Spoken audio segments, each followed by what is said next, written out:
As portas são abertas pelo lado de dentro. O pecado abre a porta para Satanás entrar, matar, roubar e destruir. O arrependimento fecha a porta. Jesus está à porta e bate. Se você abrir, ele entra, ele não arromba portas. O mundo espiritual só pode entrar no mundo natural por decisão do homem. É o homem que governa no mundo natural. É o homem que escolhe o governo do mundo natural. E quando Deus faz o homem lá no Éden, em imagem e semelhança dele, era para ele governar em parceria com o Pai, ouvindo a voz do Pai. O Pai ensinando para o homem as coisas da terra.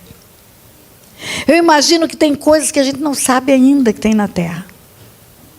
Recentemente eu ganhei de presente um mel. A querida que me deu o mel é uma das conselheiras do CIL, que é de Recife. Mel da Bracatinga. Como ela era de Recife, eu falei, é do Nordeste. Bracatinga é Nordeste. Mas eu sou uma mulher curiosa, estudiosa. Fui procurar saber o que é a Bracatinga. Não é Nordeste. É uma árvore que tem em Santa Catarina, só lá. E o que é o mel da Bracatinga? Um pulgão faz um furo na Bracatinga, escorre a seiva da Bracatinga por causa do furo que o pulgão faz. E a abelha pega essa seiva e faz um mel. Não é de flor, é da seiva da Bracatinga. E é o mel mais puro que existe. É o mel com menor índice glicêmico. Uma pessoa com diabetes pode comer esse mel. É um mel antioxidante. É o mel puro e saudável que existe. E eu falei, uau! Eu dizia que Deus usava um inseto para fazer mel, que era a abelha. Já achava extraordinário. Agora ele usa 2 para fazer o mel da Bracatinga. Quantas coisas Deus fez para o homem, quantas coisas Deus criou para o homem. Nesse mundo natural que ele fez para o homem, é do homem, é para o homem, é para domínio do homem, é para governo do homem. Mas, ao mesmo tempo, esse homem tem o governo do mundo natural, ele pode atrair o céu para a terra. Ele pode atrair o céu para a terra. Ele é rei e sacerdote. O projeto original de Deus para ele é esse. Rei e sacerdote. Rei e sacerdote. E não mudou. Quando ele se perde, quando ele peca, quando ele perde esse papel de filho de Deus que ele recebeu na criação, e que fazia com que ele pudesse receber o céu na viração do dia, e governar na terra, ter domínio, porque recebeu o direito disso pelo Pai. Quando ele se converte, quando ele volta para o Senhor, ele volta a ter esse papel. E é isso que nós precisamos entender. Tudo que está agregado em nós, do mundo, tem que sair, tudo, tudo, tudo. Toda encrenca, todo pendurucaio de Satanás em nós tem que sair. Nós temos que ser limpos para fluir na plenitude do que nós fomos feitas para ser. Filhas de Deus, rainhas na terra. Quando Pedro fala, vós sois raça eleita, nação santa, sacerdócio real, povo escolhido para proclamar as virtudes daquele que vos chamou das trevas para a luz. Lembra da palavra escolhida? Escolhida é limpo, é limpo. Ele virá e reunirá os seus escolhidos. Joga fora que não está com roupas limpas, muitos são chamados, mas poucos são os escolhidos. Vós sois raça eleita, nação santa, sacerdócio real, povo escolhido, escolhido, escolhido, escolhido, para proclamar as virtudes daquele que vos chamou das trevas para a luz.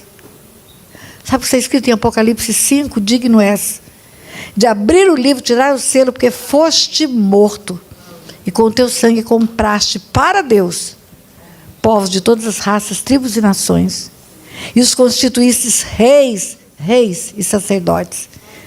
Olha o tempo do verbo. Digno és de abrir o livro, tirar o selo, porque foste morto. Já foste morto. Já foste morto. E com o teu sangue compraste, já comprou. Já comprou para Deus povos de todas as raças, tribos e nações. E os constituíste, já constituiu, é passado, não é futuro. Reis e sacerdotes. Já constituiu, nós já somos isso. Nós já somos um reino sacerdotal, pastora Lívia. Nós já somos filhas de um rei e já fazemos parte de um reino sacerdotal. É isso que nós somos. Nós estivemos algumas coisas. Eu já estive menina do lixo. Eu já estive sedenta de matar o meu pai um dia. Graças a Deus não consegui. Eu já tentei me matar 2 vezes. Estive suicida. Graças a Deus não deu certo. Depois me converti, já estive professora.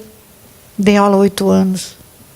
Depois eu estive funcionária do Banco Central do Brasil, 12 anos. Depois eu estive num tribunal, funcionando como juíza 10 anos.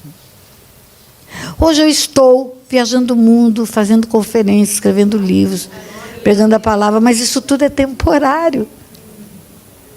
O eterno em mim é a minha filiação. Eu sou filha de Deus. Eu sou filha do Deus Altíssimo. Tudo é temporário, tudo é passageiro. Tudo vai passar, tudo.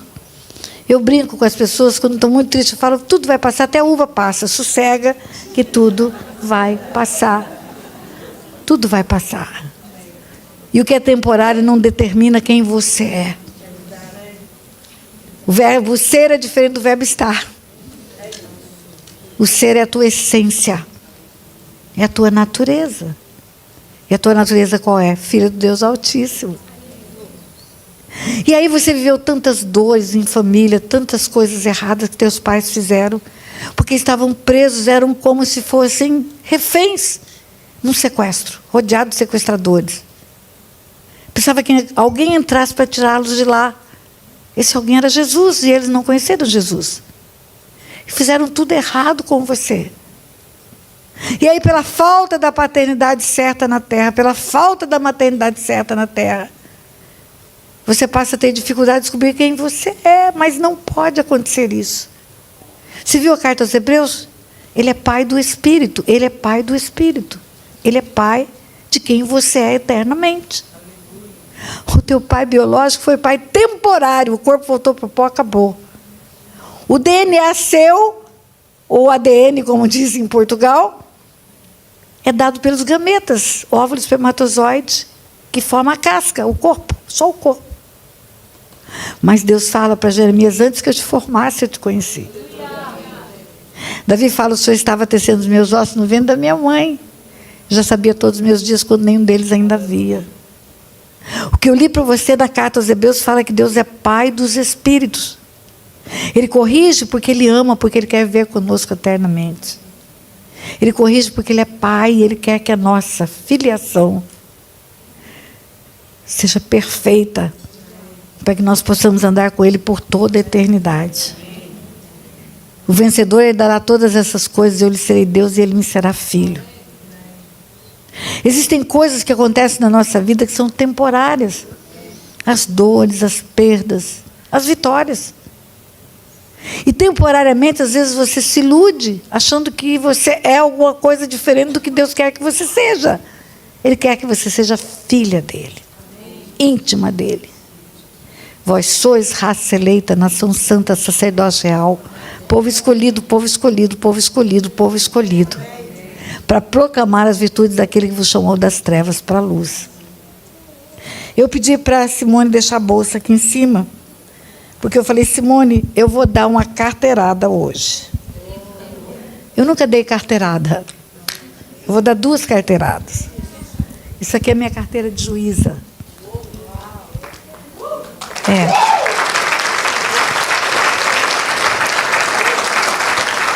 Aqui está dito que eu tenho direito a portar qualquer arma e ter direito à ajuda de qualquer autoridade policial em qualquer lugar do mundo. Isso não é importante. Isso aqui eu ganhei há 3 dias atrás.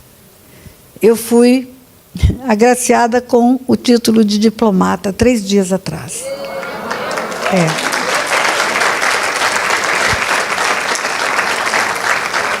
Junto com esse título, eu ganhei um prêmio. O prêmio Martin Luther King. Por causa de um trabalho que o nosso ministério desenvolve nas nações.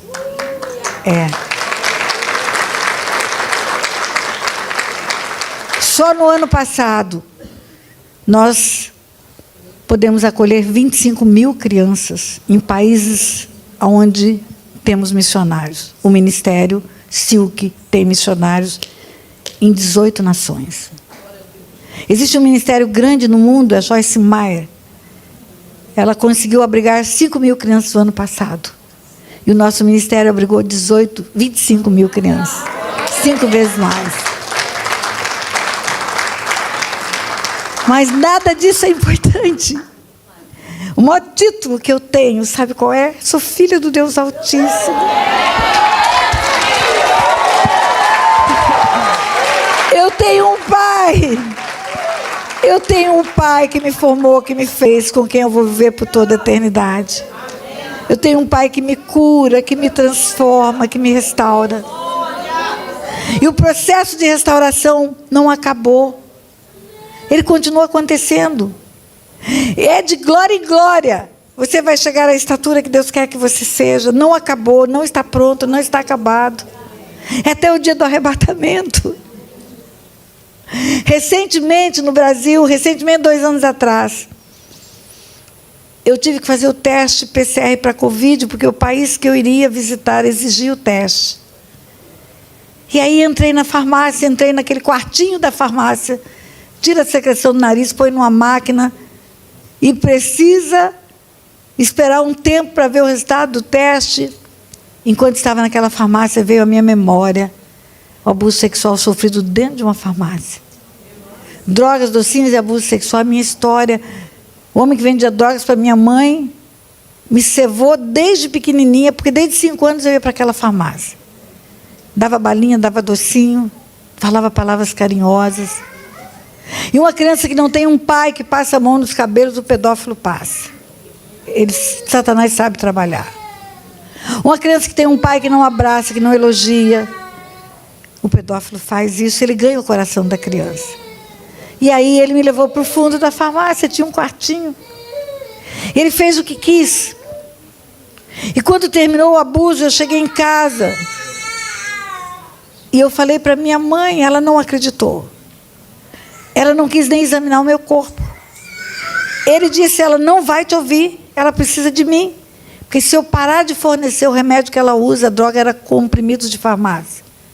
Se eu parar de fornecer a droga que ela usa, ela morre do dia seguinte. Tem que desmamar, não é assim, não é abruptamente. Ela não vai acreditar em você. E aquele homem era líder do centro espírita. Era o homem que mentoreava minha mãe espiritualmente. Fornecia droga e mentoreava ela espiritualmente. Ele falou, ela não vai te ouvir, ela não vai nem te examinar. E foi exatamente o que aconteceu. Ela não examinou meu corpo, ela não me ouviu. E o primeiro dia que eu tentei me matar foi aquele dia com 9 anos de idade. O tempo passou, o Senhor me curou. O Otto chegou na minha vida, me mostrou o amor de Jesus, a graça e a misericórdia. Me ensinou a perdoar minha família. Hoje de manhã eu falei do perdão. Se você não perdoa, você não tem o perdão de Deus. Se você não perdoa, sua oração não é ouvida. Se você não perdoa, sua oferta não é recebida. Se você não perdoa, você entrega para os verdugos. Se você não perdoa, sua fé é ineficaz. Mas tem mais. Se você não perdoa, você está em pecado. Você não tem só que liberar o perdão, você tem que liberar o perdão e pedir perdão porque não perdoou. Porque durante o tempo que você não perdoou, você estava em pecado. Você estava em pecado. E não tem pecado diferente, é igual. É igual adultério. Se ficou 20 anos sem perdoar, 20 anos de adultério é a mesma coisa para Deus. 20 anos você não perdoou uma pessoa. 20 anos você estava pecando diante de Deus. E meu marido foi instrumento nas mãos de Deus para me ensinar a palavra. E Deus se revelando a mim pela palavra. Mas aquele dia, 2 anos atrás, lá naquela farmácia,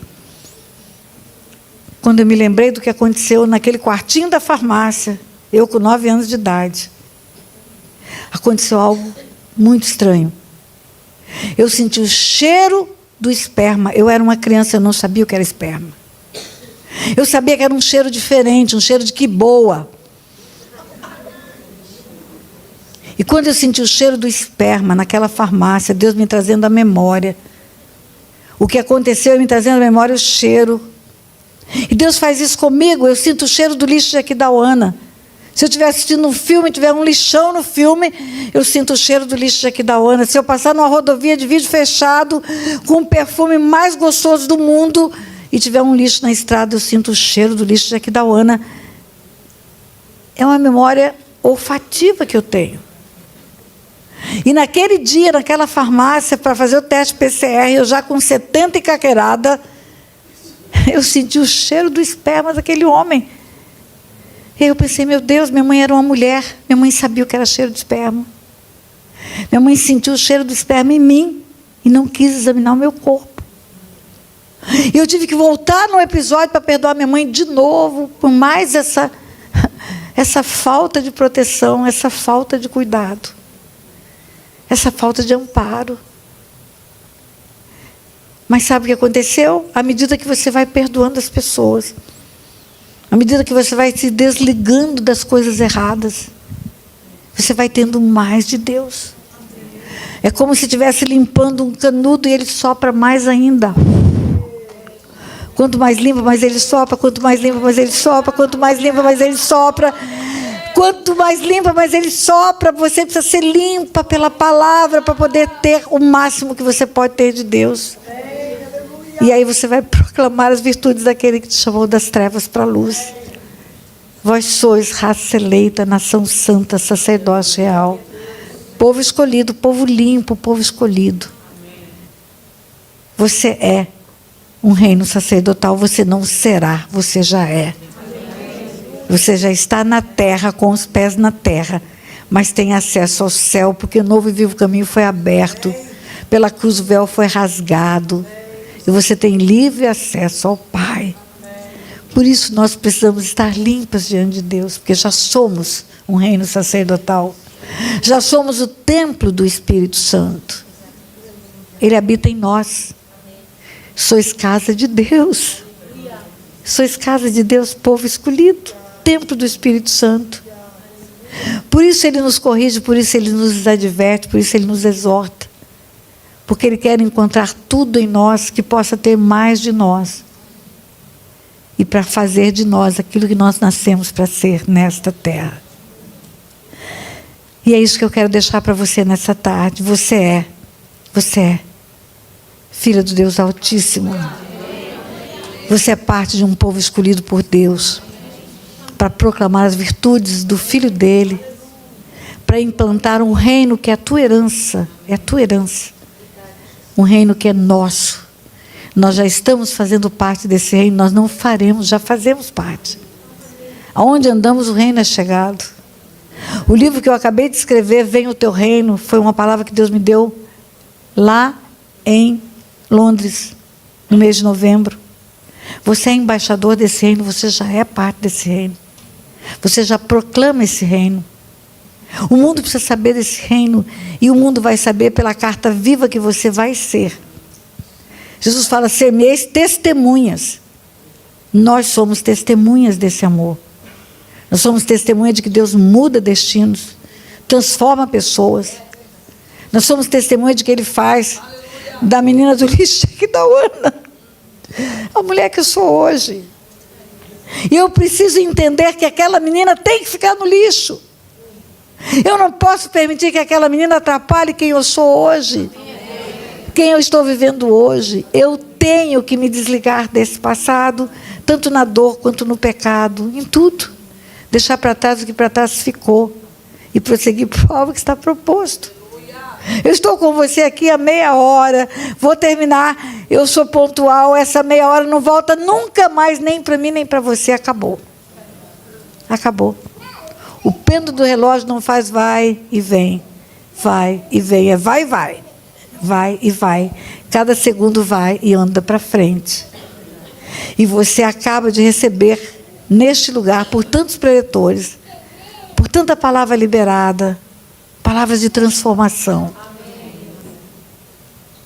Não importa o que fizeram com você, importa o que você vai fazer com o que fizeram com você.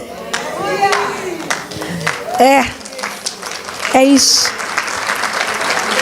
É isso. Curva a tua cabeça. Pai, eis aqui tuas filhas. Cada uma tem uma história, cada uma tem um histórico. Cada uma tem uma história de dor ou de vitória, de alegria ou de tristeza. Mas temos o mesmo Deus. Temos um Deus que nos cura, nos trata, nos transforma. que tem uma programação no universo para nós. Nascemos para implantar um reino, nascemos para sermos um reino sacerdotal. Nascemos para proclamar as virtudes daquele que nos chamou das trevas para a luz. E cada dia o Senhor tem nos instruído mais, tem usado pastoras, pastores, profetas, apóstolos, evangelistas, mestres, para nos trazer palavras de edificação. Papai, que nós tenhamos um coração que seja um coração disponível e disposto a receber a Tua palavra. Que não haja em nós questionamento para a Tua palavra. Que aprendamos a dizer está escrito, e se está escrito é o que Deus tem para mim. Que nós possamos ser sensíveis à Tua voz, Senhor, à Tua voz, para cumprirmos o propósito para o qual nascemos, Papai. Em nome de Jesus, queremos isso. Queremos isso, Papai. Queremos ser o que o Senhor nos fez para sermos. Queremos viver o que o Senhor programou para vivermos, Papai. Nada mais, nada menos do que isso. Tudo que o Senhor conquistou na cruz para nós, o Teu Filho Jesus, é direito nosso, é nossa herança. E queremos essa herança sim, Papai. Leva-nos a lugares altos. Leva-nos, Pai. Leva-nos aonde o Senhor quer nos levar. Para que nós possamos proclamar em todos os lugares, em todos os cantos da terra, essa verdade de amor que o Senhor tem para nós. É o que te pedimos em nome de Jesus. Se você quer, diga eu quero. Diga bem alto, eu quero. Diga o que Deus tem para mim, eu quero. Diga eu quero tudo que Ele programou para mim. Absolutamente tudo. Amém. Eu concordo com isso. Em nome de Jesus.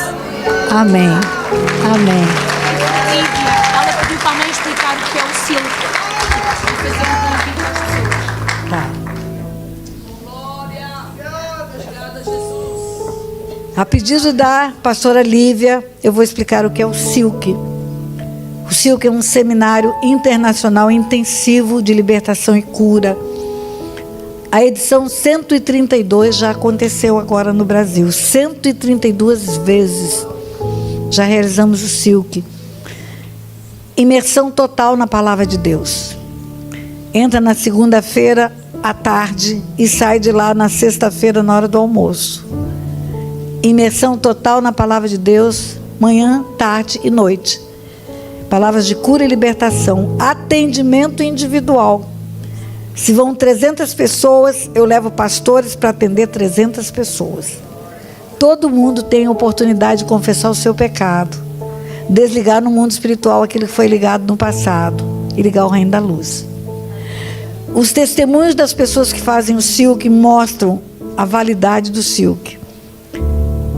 Muitas pessoas são curadas de enfermidades raras.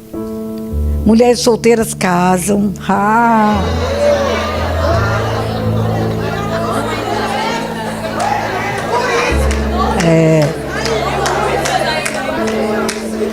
Casa mesmo. Herança espiritual da idolatria é solidão, é solteirice. Uma das heranças espirituais que nesta terra chamada Portugal, como na terra chamada Brasil tem, por causa da idolatria, é solidão, é não casar. Ou casar e separar.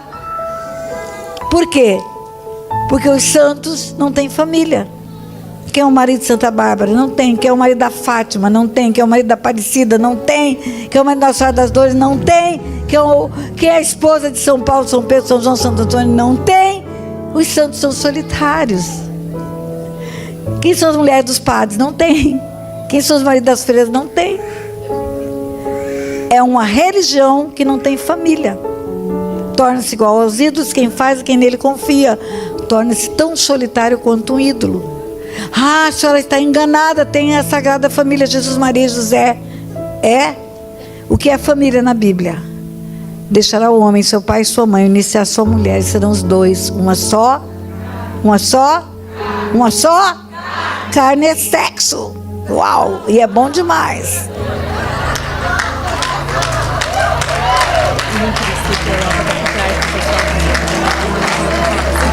E se a idolatria fala que ela é virgem, não teve sexo entre ela e José. Mas não é verdade, ela teve filhos depois que Jesus nasceu. A idolatria nega o casamento. Por isso casamentos acabam quando temos herança de idolatria, ou não acontecem, ou acontecem de fachada, mulher numa cama, marido na outra, não há vida conjugal física. É fruto da idolatria isso. E eu bato pesado na idolatria no Silk. Por isso tem casamento depois. Porque as heranças da idolatria vão embora, por isso casamentos são restaurados depois. E com que idade as mulheres vão para o Silk? Casa com 50 anos, com 70 anos, não tem idade para casar. Há esperança. Pastor, e com 70... Pastora, e com 70 anos ainda pode ter sexo? Querida, eu tenho 78 e estou muito bem, obrigada.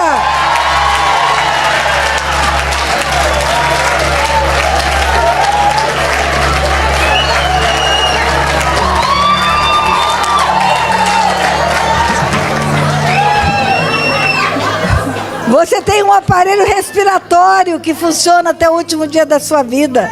Você tem um aparelho circulatório que funciona até o último dia da tua vida. Você tem um aparelho digestivo que funciona até o último dia da tua vida. E o outro aparelho, que é o sexual, também tem que funcionar.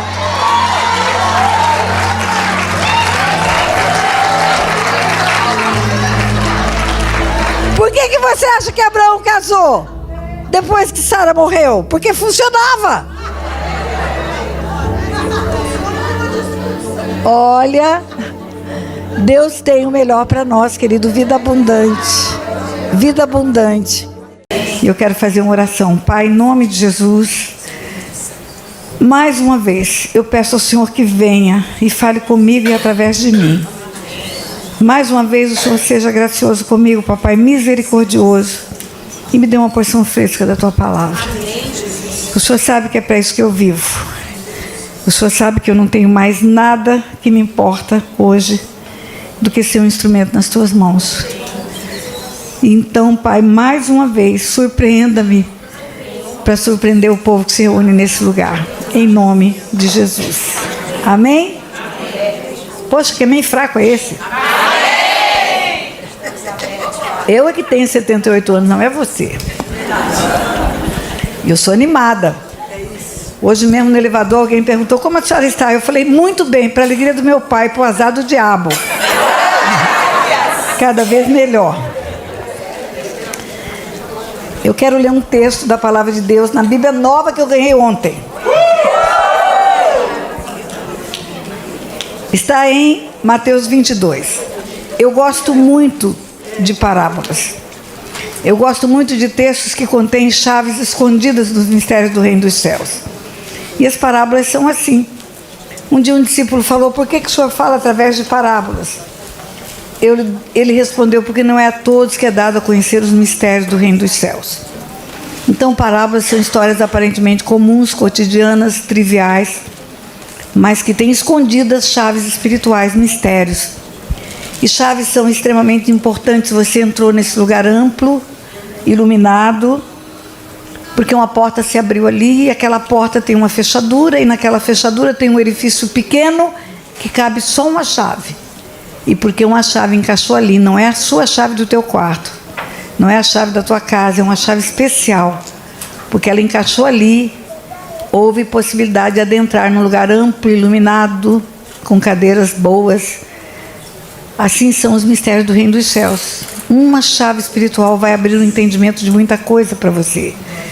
Vai possibilitar você entender vários textos bíblicos que você não entendia antes da chave. Por isso eu gosto das parábolas, elas têm chaves espirituais.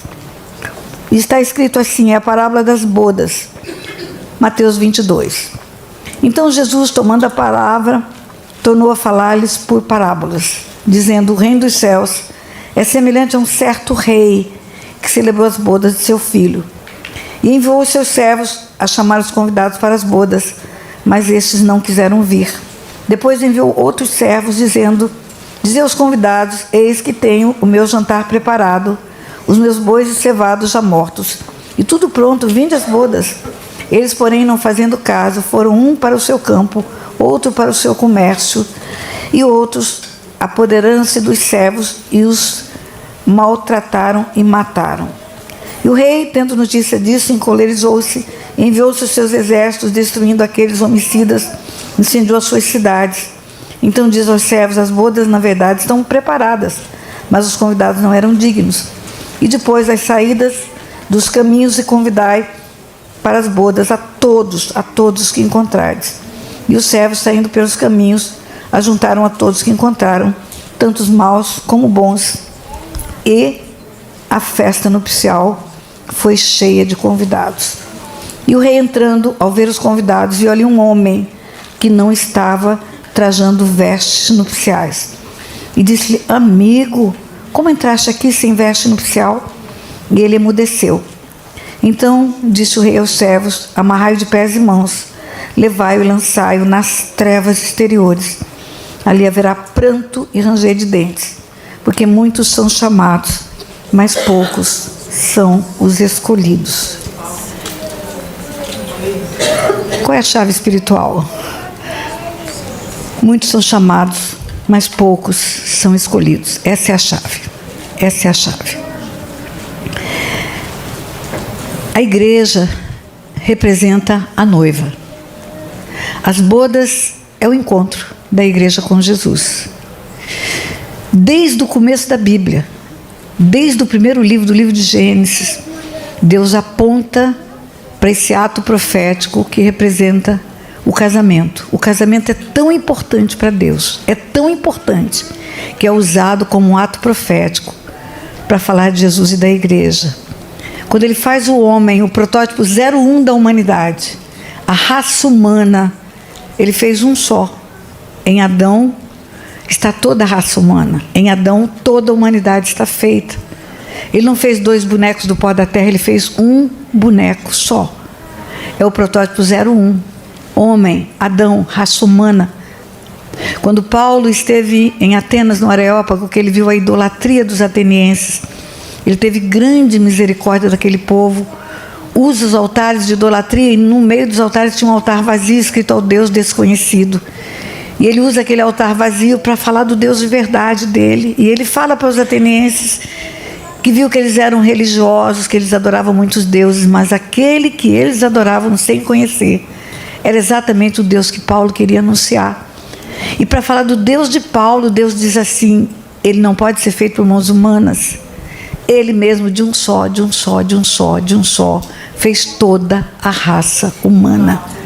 E estabeleceu os tempos determinados e os limites da habitação. Tempos determinados é quando nascerão, limites da habitação é onde nascerão. Deus chama as gerações à existência. Está escrito em Isaías 41. Então em Adão todos foram feitos, por isso em Adão todos pecaram. Em Adão toda a raça humana estava feita, toda a raça humana. Como uma maçã cheia de sementinhas, e ao plantar cada semente da nova macieira, novas maçãs, nova macieira, novas maçãs. E as gerações são chamadas à existência. No protótipo 01 estava todo o plano de Deus para o homem, todo o plano de Deus. Por isso que em Adão todos pecaram e todos foram destituídos da glória de Deus. Em Adão todos perderam o plano de serem filhos de Deus, porque ao serem formados por Deus, foram formados para serem filhos, não criaturas, só filhos.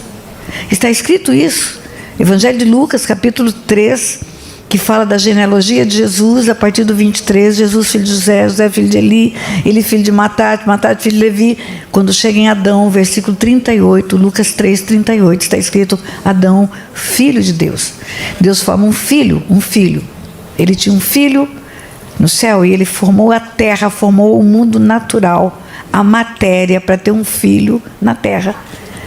Vir conversar com esse filho, governar com esse filho na terra, fazer desse filho um reino na terra, um reino que era semelhante ao reino do céu. Ele faz esse filho, e o pecado tira desse filho o DNA do pai. Em Adão todos pecaram, todos foram destituídos da glória de Deus.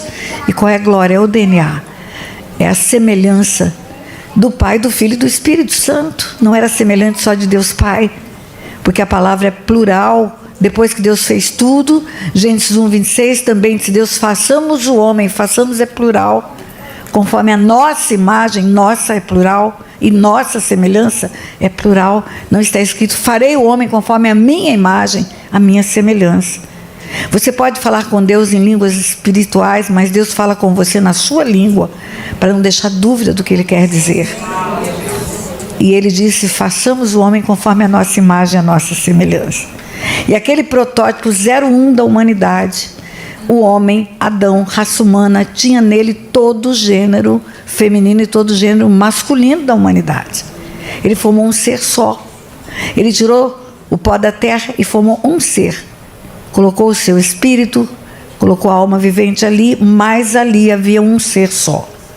Adão olhava à sua volta, não encontrava o correspondente, como via os animais terem os dois gêneros. E ele não encontrava porque estava dentro dele. Estava dentro dele. Um dia Deus fez cair pesado sono sobre Adão, abriu seu peito e tirou lá de dentro uma parte, não tirou só a costela. Não é a melhor versão, não é a melhor tradução do hebraico, não é costela, tanto que quando devolve, ele diz, é osso dos meus ossos, é carne da minha carne. E ainda acrescenta, por isso deixará o homem seu pai e sua mãe, unir-se à sua mulher, e serão os dois uma só carne. E Adão não fala do que sabia. Adão não sabia o que era pai e mãe. Adão só conhecia o pó da terra e Deus. O pó da terra e Deus. Ele não sabia o que é pai e mãe. Não havia ainda o gênero humano na terra. Não havia ainda. Ele não sabia o que era pai e mãe. Ele não sabia o que era família de origem. E porque ele fala, deixará o homem seu pai e sua mãe, unir-se à sua mulher, e serão os dois uma só carne. Porque ele estava sendo o primeiro profeta bíblico. Porque a profecia era da parte de Deus para a humanidade. A profecia era Deus falando pela boca dele. E por que eu sei? Porque está escrito. Porque em Mateus 19, quando os fariseus chegam até Jesus para experimentá-lo sobre o divórcio, eles chegam para Jesus e falam, é lícito ao homem repudiar sua mulher por qualquer motivo? Jesus responde, não viste o que disse o Criador, o que disse o Criador, o que disse o Criador, desde o princípio? Deixará o homem seu pai e sua mãe, unir-se à sua mulher, e serão os dois uma só carne. Quem disse? O Criador.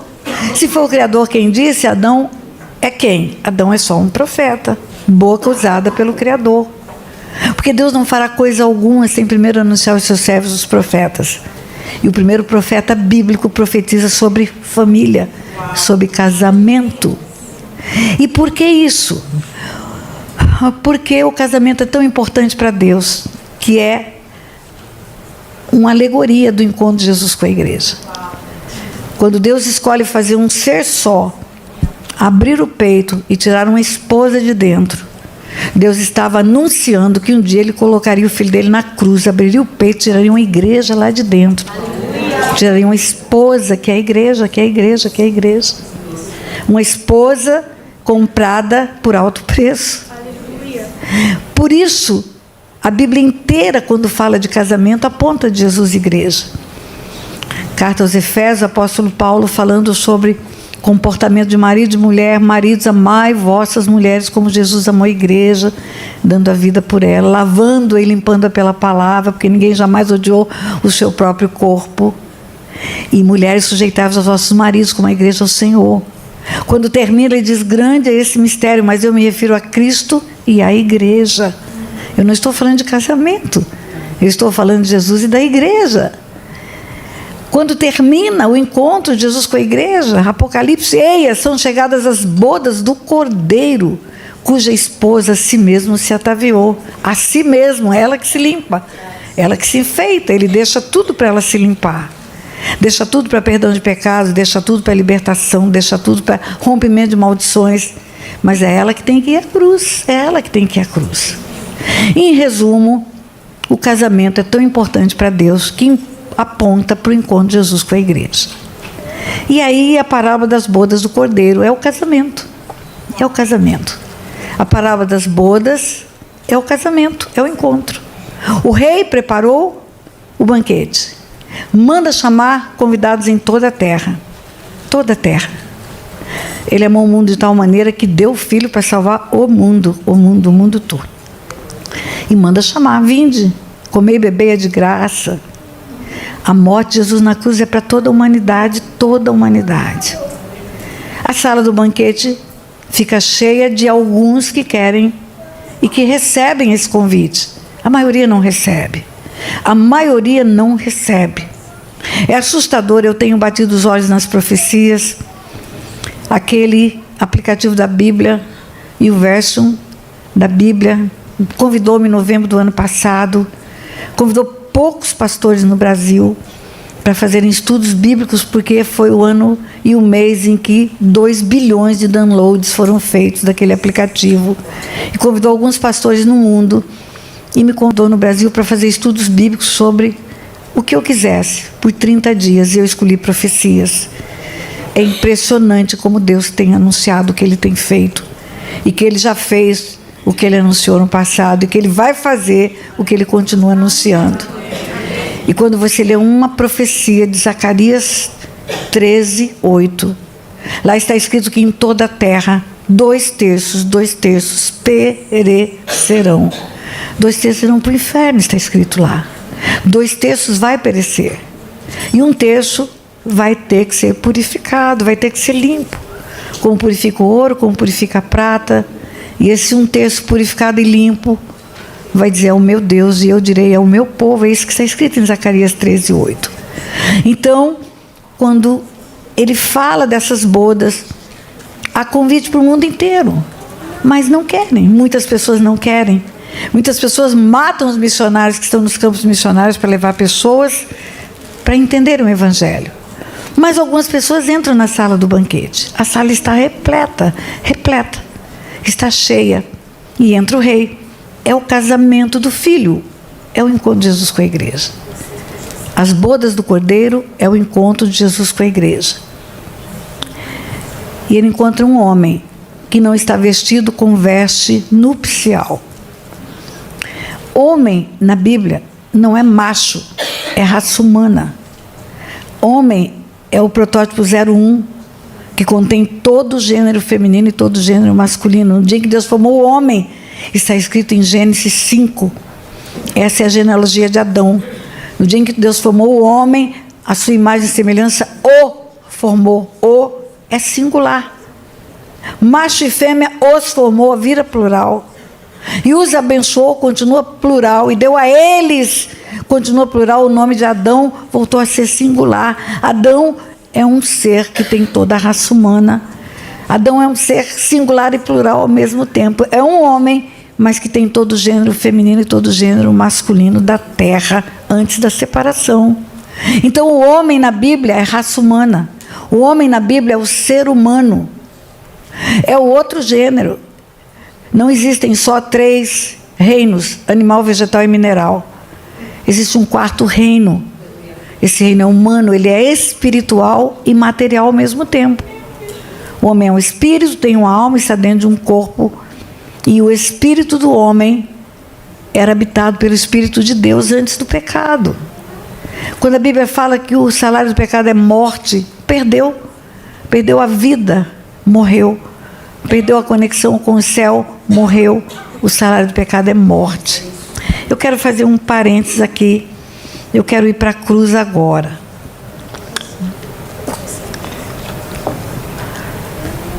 Você conhece o texto João 3,16. Porque Deus amou o mundo de tal maneira que deu o seu Filho unigênito para todo aquele que nele crê, não pereça, mas tenha a vida eterna. Isso está pregado em todos os lugares. Tem restaurante que a gente chega na Dutra, no Brasil, está lá. Um restaurante de cristãos que tem lá, está escrito isso lá. Nos carros, nas caixinhas de promessas. Mas é muito importante você continuar a ler o texto. O que está em João 3,17? Ele não veio para julgar o mundo, ele veio para salvar o mundo. Não veio para julgar, porque o mundo já está julgado, está escrito. E João 3,18? Quem nele crê não será julgado, mas quem nele não crê já está julgado, já está julgado. É um julgamento, é um julgamento. Talvez algumas pessoas não saibam aqui, mas eu sou juíza.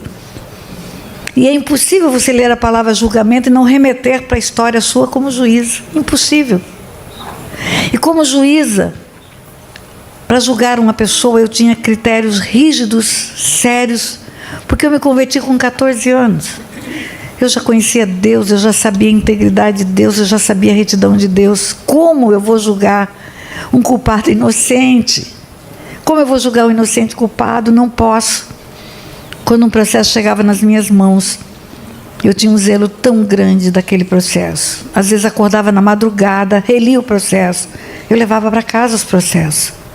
Lia a petição inicial 1, 2, 3 vezes. Lia a defesa 1, 2, 3 vezes. Quando tinha provas já prontas nos autos, provas documentais, por exemplo, eu examinava cada papel daquele. Uma cópia autenticada pode ser forjada.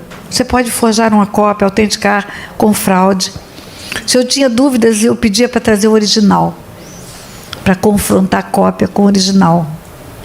Se havia testemunhos, depoimentos testemunhais, e eu tivesse dúvidas, contradição entre as testemunhas, eu marcava uma nova audiência, chamava as testemunhas, fazia uma cariação para olhar nos olhos delas, para saber quem possivelmente estaria mentindo. Se houvesse denúncia de um lugar onde ocorreu o fato, e eu tivesse dúvidas sobre a narrativa do lugar, eu fazia diligência sem ninguém saber. Marcava uma audiência, chamava as partes, os advogados, e interrompia a audiência para fazer uma diligência no local. Podem me acompanhar, nós vamos ao local indicado no processo, porque eu queria ver a verdade. Eu não queria ser enganada pela mentira, pelo falso testemunho, pela falsa narrativa. Por quê? Porque eu tinha muito temor de Deus, porque eu queria fazer com muita retidão a minha sentença. Eu queria julgar retamente. Agora imagine Deus para fazer a sentença que condena o homem para a morte. Imagine Deus para condenar o homem à morte, porque em Adão todos foram condenados à morte. Todos pecaram e todos foram condenados à morte por Deus. Esse texto de João 3, que fala que Jesus não veio para salvar, não veio para julgar, veio para salvar. Quem não recebe Jesus já está condenado. Sabe como termina João 3? Quem recebe o Filho tem a vida eterna, e quem não recebe, sobre ele permanece a ira de Deus. A ira de Deus é o julgamento de Deus. É o julgamento que condena a morte. Ou é Jesus ou é a morte, ou é Jesus ou é a morte eterna, ou é Jesus ou é a morte eterna. É isso que está escrito. O amor de Deus faz com que dê ao homem a oportunidade da escolha. Manda o Filho. E pensando como juíza, imagine você, uma sentença só tem valor se ela for executada, só. Senão ela é só uma folha de papel. Uma sentença é uma decisão que sai da cabeça de um juiz, analisando processos, provas, leis que se aplicam. Mas é só um papel. Um papel pode ser amassado, queimado, jogado fora, esquecido numa gaveta. Mas ela tem que ser executada. Só se ela for executada, ela tem eficácia. Só. Eu gostaria que ninguém conversasse. Você precisa ouvir a voz de Deus nessa manhã. Quando você ouve a voz da sua companheira, está tendo uma interferência. Uma sentença só tem valor se for executada. Só. Se não executar, ela não tem valor. Se a sentença for de devolução de uma terra invadida, só a hora que a terra volta para o proprietário, a sentença foi eficaz. Se a sentença for pagamento de uma dívida, só a hora que a dívida é paga, a sentença foi eficaz. Se a sentença for a condenação de um homicida, só a hora que ele for para a cadeia, a sentença é eficaz. A sentença de Deus é perfeita, condenando o homem à morte eterna. É um justo juiz, é um legislador, é o supremo juiz do universo, que condena o homem para a morte. Todos estão condenados à morte, todos. Todos pecaram e todos foram condenados à morte. Por isso Jesus, depois que ressuscita dentre os mortos, fala para os discípulos que estão com ele. Judas já suicidou. Ide por todo mundo, pregar o evangelho a toda criatura. Criatura não é filho de Deus. Criatura não é filho de Deus. É amada por Deus. A ponto de Deus enviar o Filho para morrer pela criatura. Ide por todo mundo, pregar o evangelho a toda criatura. Quem crê e for batizado será salvo, e quem não crê condenado, já está condenado, já está, não será, já está condenado. Já tem uma sentença de condenação, já tem. E agora, a eficácia da sentença que condena o homem à morte, precisa matar o homem. Uma sentença só tem eficácia quando ela for executada. Se o Supremo Juiz condenou o homem à morte, o homem precisa morrer. Como um juiz, como Deus, vai fazer uma sentença que não vai ser executada? E ela foi. Ela foi executada na cruz. Ele executou o filho dele no nosso lugar. Ele fez o filho dele nascer em carne, nascer homem. Nascer do ventre de uma mulher, ter corpo, alma e espírito. Ser homem na inteireza, ter alma para ter dor, sofrimento, sentir abandono, chorar. Lá no Getsemane dizer, minha alma está triste até a morte. Ele era só um espírito. Mas Deus envia ele em carne, um homem completo, para matá-lo no meu lugar, para executá-lo no meu lugar. Meu Deus, quando você entende isso, você entende o tamanho desse amor de Deus. Fazer o filho dele vir em carne, tornar-se homem para ser executado no meu lugar, quando eu não valia nada, não tinha nada de oferecer a Deus. Mas ele escolhe isso por amor a mim, escolhe executar esse filho naquela cruz. Por isso só tem um caminho que leva ao Pai. Todos os caminhos vão levar a um julgamento no Supremo Tribunal do Universo, onde está o Supremo Juiz. Mas só tem um caminho que leva ao Pai, ao Pai, ao Pai. É o sacrifício da cruz, é o sangue derramado na cruz.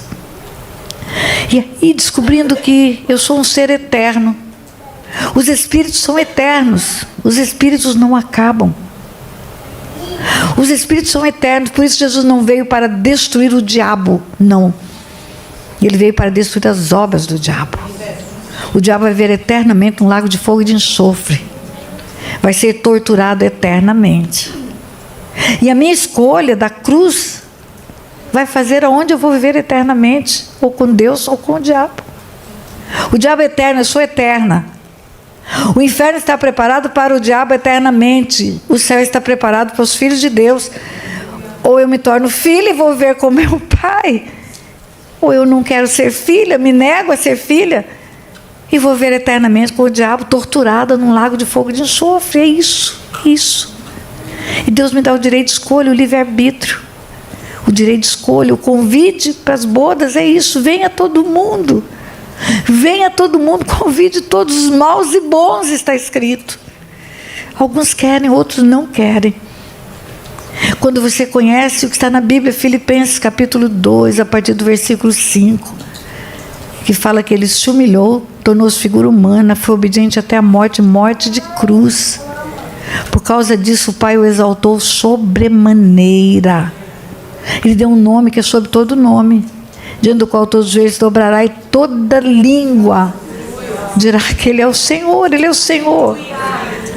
O Pai o exaltou sobremaneira porque Ele obedeceu, foi obediente até a morte, morte de cruz, humilhou-se, tornou-se figura humana, concordou com essa loucura desse sacrifício da cruz. A cruz é loucura para quem não entende. É loucura, está escrito lá. É loucura para os que perecem. Como que um Deus faz o filho dele virar homem e mata na cruz? Como? É loucura. E aí, queridas, termina esse texto de Filipenses. Desenvolvei a vossa salvação com temor e tremor. Se a nossa salvação custou um alto preço. O preço pago na cruz não é nosso, nós não pagamos nada, para nós é de graça. Mas para Ele foi um alto preço.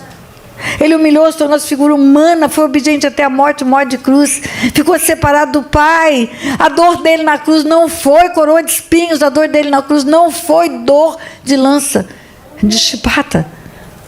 A dor dele na cruz foi o abandono do Pai. Deus meu, por que me desamparaste? Porque o Pai o abandonou, porque o meu pecado estava lá. O Pai o abandonou porque o Pai não fica onde há pecado. Porque um anjo foi expulso do céu porque pecou? Porque o pecado não começou na terra, começou no céu.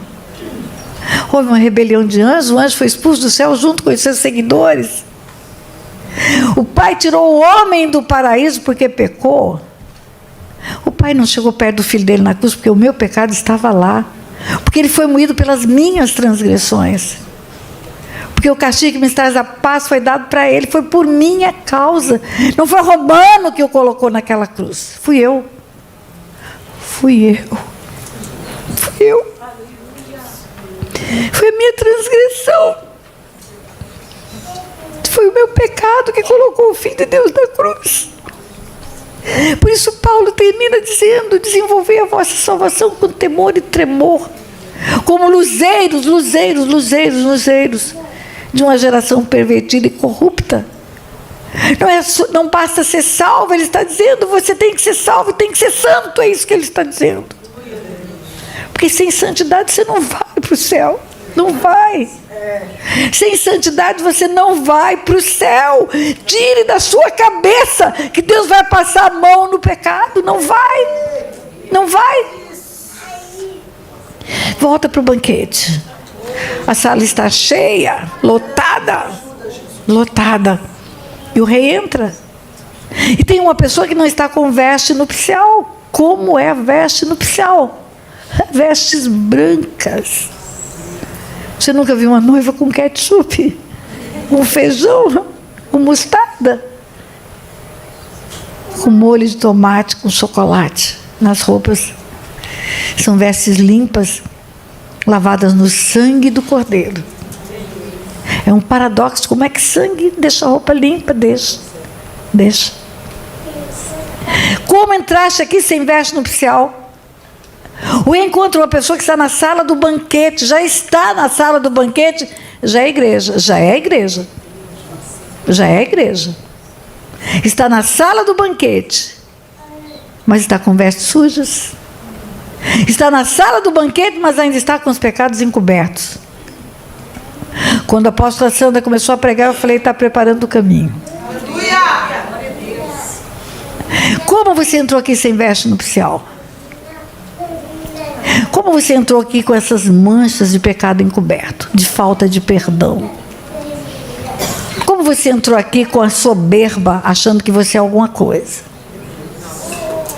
Como que você entrou aqui achando que aquilo que você fez lá atrás, lá no teu país, não te acompanha onde você está hoje?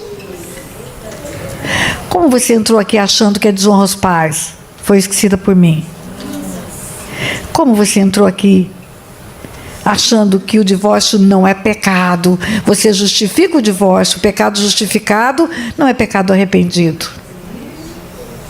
Não tem jeito, eu sei. Como não tem jeito enfiar uma criança de volta quando você abortou. Mas você precisa se arrepender, porque pecado só é cancelado com arrependimento só. Recentemente eu estive numa cidade. Quando eu cheguei, tinha um livro de presente. Eu ganhei muitos livros.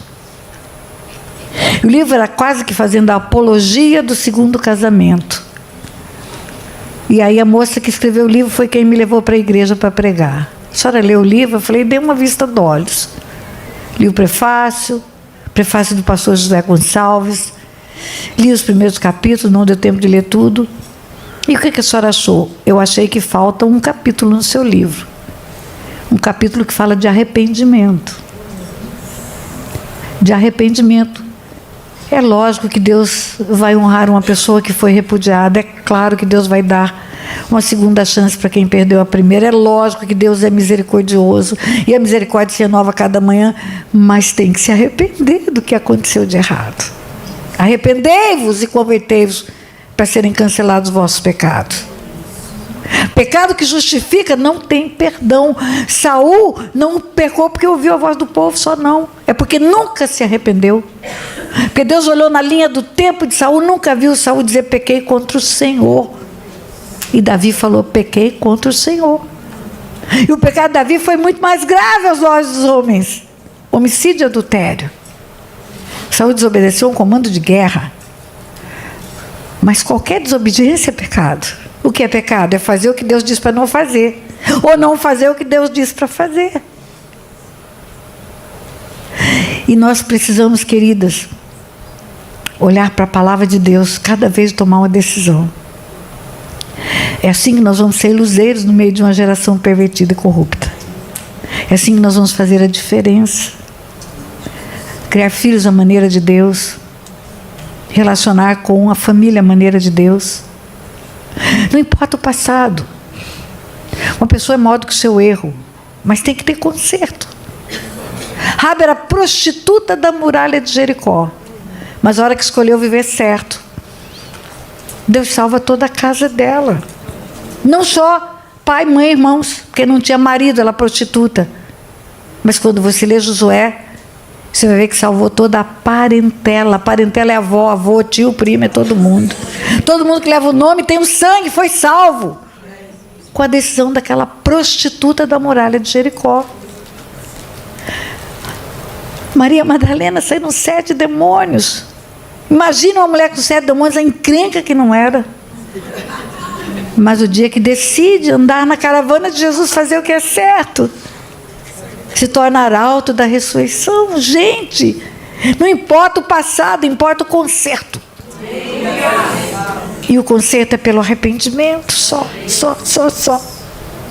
Arrependei-vos e convertei-vos para serem cancelados os vossos pecados. Arrependei-vos e convertei-vos para serem cancelados os vossos pecados. A apóstola Sandra, minha discípula amada, falou a segunda parte. O que encobre a transgressão jamais prospera, mas o que confessa e deixa alcança a misericórdia. A confissão tira do império das trevas e traz para o reino da luz. Muda de reino a confissão. Quando o apóstolo Paulo fala, desenvolver a vossa salvação com temor e tremor, para ser luzeiro no meio de uma geração pervertida e corrupta, ele está falando disso. Ele está falando disso. Limpeza. Mas quem está em Cristo não é nova criatura, pastora? Nasceu de novo, estava morto, condenado à morte eterna. Quando recebe Jesus, nasce de novo. Nicodemos pergunta: o que eu tenho que fazer para herdar o reino dos céus? Tem que nascer de novo. Da barriga da mãe? Não, da água e do Espírito. Da água e do Espírito.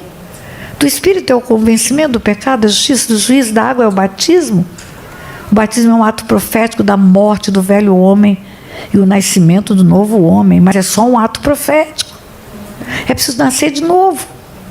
Como está na carta aos Efésios: quem mentia não mente mais. Quem furtava não furta mais. Quem adultera não adultera mais. Isso é ser nova criatura. Mas eu estou em Cristo, eu sou nova criatura. Pois é. Mas o próprio Cristo, Ele mesmo, diz: quem está em mim, meu Pai limpa. Eu sou a videira verdadeira, meu Pai é o agricultor. E quem está em mim, meu Pai limpa. Quem está em mim, meu Pai limpa. Está em Cristo, está no lugar da limpeza. Não tem limpeza em outro lugar. Só em Cristo que tem. Mas vós sois limpos pela palavra. Eu sou o caminho, a verdade e a vida. Ninguém vem ao Pai senão por mim. Não são sinônimos. Caminho não é sinônimo de verdade. Verdade não é sinônimo de vida. Caminho é sinônimo de atalho, estrada. Você está por um caminho de morte. Entra pelo novo e vivo caminho o dia que se converte. Recebe o convite. Eu quero.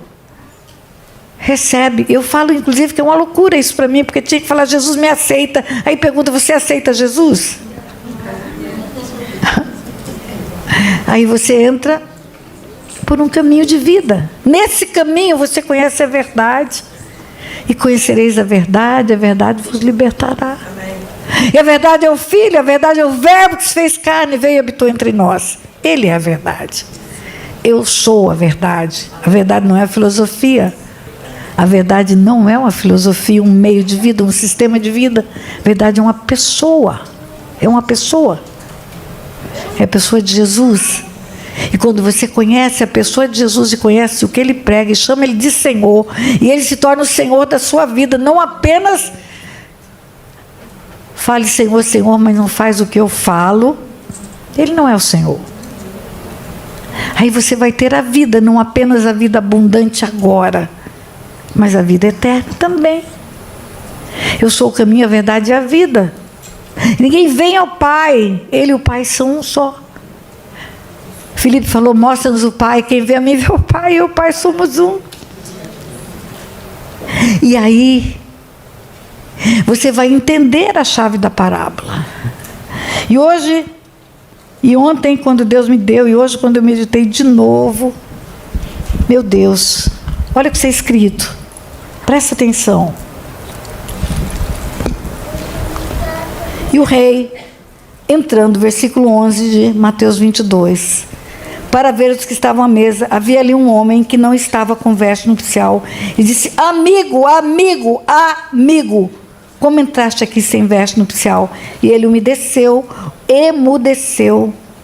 Então disse o rei aos servos: amarrai-o de pés e mãos, amarrai-o de pés e mãos, levai-o e lançai-o nas trevas exteriores. Ali há choro e ranger de gente. Era amigo e estava desatado. Ele era amigo do rei. Ele era amigo do rei. Escute, amigas do rei. Ele era amigo do rei. Ele era amigo do rei. Ele era amigo do rei. Diga, era amigo do rei. E estava desatado. E foi lançado no inferno. Meu Deus! É o que está escrito. Você pode dizer ai, ai, ai? Não basta ser amiga do rei. Não basta, querida. Não basta. Isso aqui está falando comigo também, não é só com você. Primeiro Deus fala comigo. Não basta ser amiga do rei. E conferência, conferência, conferência. Amigas, amigas, amigas. Tem que ser santa. Cada ano mais santa. Quem é santo, santifique-se mais ainda. É Deus falando conosco, queridos. Perdão, talvez não fosse o que você esperava escutar da pastora, da apóstola. Mas ontem Deus mandou um recado para mim. O dia do meu chamado já passa de meio século. Tinha gente que não tinha nem nascido. O dia do meu chamado, Deus me disse o seguinte: quem tem a minha palavra, pregue a minha palavra. Não é a minha palavra como um martelo que esmiuça a pedra. Ontem Deus mandou um recado: lembra do teu chamado? Você é um martelo, minha filha. Não importa onde você estiver. O que eu te mandar falar, você vai falar. E Deus falou para mim: diga que não basta ser amiga. A chave espiritual dessa parábola: muitos são chamados, mas poucos são os escolhidos. Quantas vezes você ouviu essa palavra para ministérios? Muitos são chamados para serem missionários, poucos são escolhidos. Aqueles que dizem: eis-me aqui, usa-me a mim. Muitos são chamados para pregar, mas poucos dizem: ok, eu vou pregar. Muitos são chamados para fazer a grande obra de implantar o reino, mas poucos se dispõem a largar tudo para trás. Mas não é isso. Os escolhidos são os limpos. São os limpos. Aí você vai entender. O sermão profético, onde Jesus é o profeta, Marcos 13, ele diz: e verão o Filho do Homem vir nas nuvens com poder e grande glória, e ele reunirá os seus escolhidos. Quem são os escolhidos que ele vai reunir? Os limpos. Os limpos. Os limpos. Meu Deus, eu tenho pregado que eu já ouvi frases horríveis na vida. Horríveis, horríveis, horríveis. Eu perdi um filho. Até hoje eu lembro daquele quarto de hospital. Meu filho tinha 12 horas de nascido. Eu tinha dado mamar, tinha pego no colo, tinha beijado o pezinho, tinha profetizado. Robusto. 4 quilos e 200 gramas. Dormindo no bercinho dentro do quarto. Tão saudável que era, que não foi para o berçário. Tão saudável que era, que a médica, amiga querida minha, a pediatra, falou: vou deixar ele no teu quarto, para você pegar a hora que quiser. Mas eu estava com uma cesárea enorme, porque ele nasceu grande, eu sou baixinha. E aí entra a enfermeira para medir pressão, para ver o soro, para ver a temperatura. E depois vai no berço e sai correndo do quarto. Eu vi que tinha alguma coisa errada. Não demora, entra o médico. Ele chega na minha, leva a criança, chega na minha cama e fala: teu filho está morto. Meu Deus, nunca vou esquecer essa voz, nunca vou esquecer essa frase, nunca. Essa frase desencadeou uma dor terrível, 3 dias de choro, até compreender a maldição que havia sobre a família. Morriam todos os meninos, os primeiros meninos, os primogênitos morriam prematuramente. Aí foi que Deus começou a me ensinar sobre herança espiritual a partir daí. Mas eu nunca vou esquecer essa frase: teu filho está morto, teu filho está morto. Eu lembro do tom de voz daquele médico. Eu lembro do olhar dele. Eu lembro de cada detalhe daquele dia. Você não tem amnésia, você tem cura, mas não tem amnésia. Eu tive câncer de endométrio, demorou para descobrir. Câncer de colo você descobre rápido, porque é zelosa, faz exame de ano em ano, faz a prevenção. Mas de endométrio ele é um câncer oculto, escondido. Emagrecendo, eu estava trabalhando muito, eu achei que era por causa do trabalho. Eu tinha recém-ingressado na magistratura. Fazia sentença. Eu achava que a dor no quadril era de ficar muito tempo sentada, mas não era. Só quando eu comecei a sangrar, que eu descobri que havia um câncer escondido dentro do útero. E aí já tinha tomado conta de tudo lá dentro. Útero, ovário, trompa, pedaço do intestino, peritônio, tinha metástase tamanho de bola de ping-pong. E aí quando o médico viu aquele resultado, ele falou: não tem jeito, prepara a sua casa que você vai morrer. Falou com uma frieza. Hoje eu entendo, eles precisam fazer isso. Mas eu respondi para ele: para Deus me levar, ele não precisa de um câncer. Ele me leva de um sopro. Ele tira o fôlego e eu vou. Mas esse câncer pode servir para ele me curar e manter a glória dele na minha vida. E foi o que ele fez. Hoje eu estou aqui gordinha, querendo emagrecer de novo.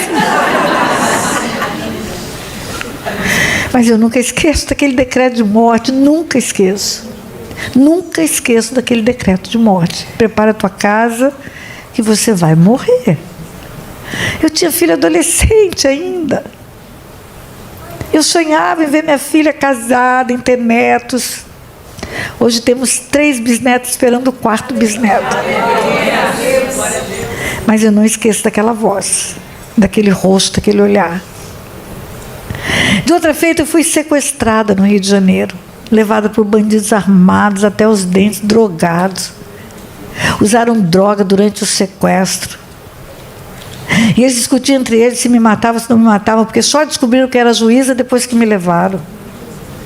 E agora ela vai botar a polícia do Rio de Janeiro inteiro atrás da gente. Vão matar.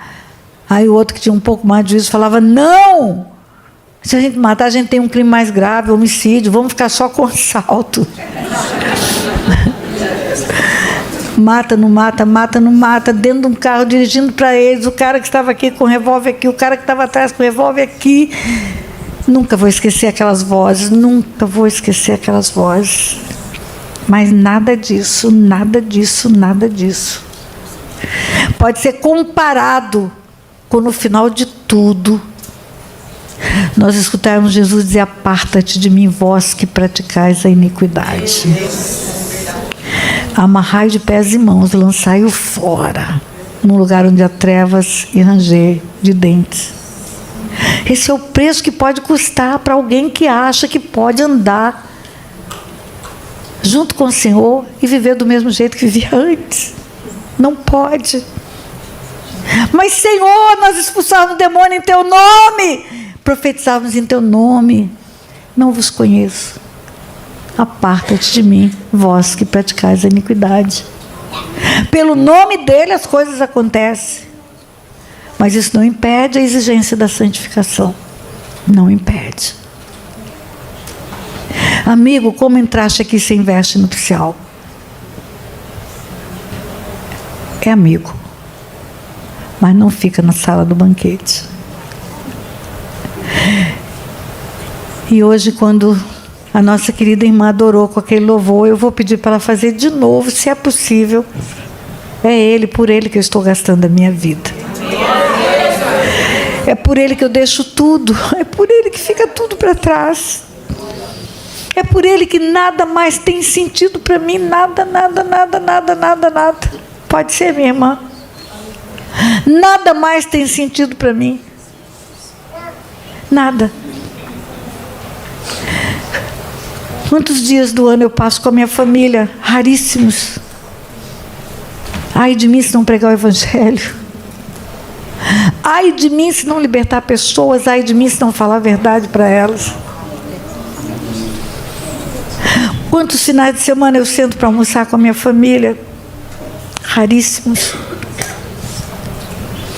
Eu não consigo dormir fora da minha cama, eu só durmo fora da minha cama.